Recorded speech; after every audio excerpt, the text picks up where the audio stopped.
This seems like a fairly serious development. I'll quote from Robert Lighthizer, whom you know well. This is what he said to justify what they're doing. Unfortunately, China has not changed its behavior that puts the future of the U.S. economy at risk. Rather than address our legitimate concerns, China has begun to retaliate against U.S. products. There is no justification for such action. So, Rufus, from the United States point of view right now, say it's China that's misbehaving because they won't change their ways. Are we right? Well, I think... there are lots of things that we want to see change in China. The question becomes, how do we best get them to focus on what they need to do and to work with us in trying to reach some accommodation?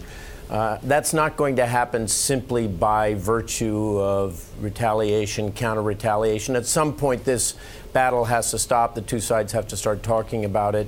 I don't think that the U.S. has done enough of a job of outlining for China exactly what it would consider to be an acceptable deal on some of these issues like technology transfer and intellectual property and exactly what they want China to do. And on the other hand, I don't think the Chinese have been very responsive. The big concern now for U.S. business is we're kind of caught in the middle of all of this.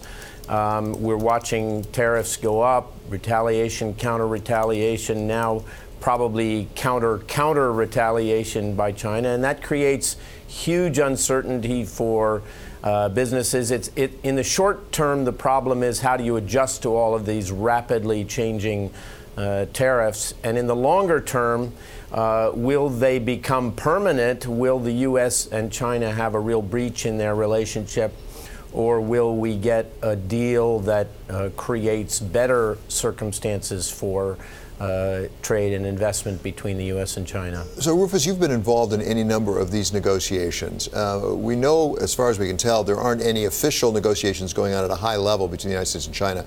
Are there back channels yet? Because normally when one does a negotiation, even if you're putting pressure on the other side, you want to give them some escape route. You want to give them some way that says, if you go that way, this can get better for you.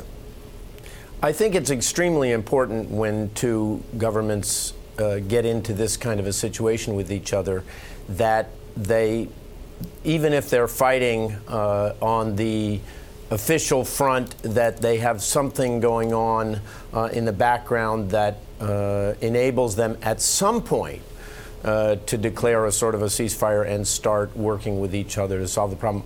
I can't speak for the administration. I don't know if they have that back channel working. I don't know what might be happening between the two. We certainly hope that there is some dialogue going on. I think for the time being, both sides aren't going to acknowledge that. They're posturing, they're positioning themselves for, for the end game, but we'll have to see.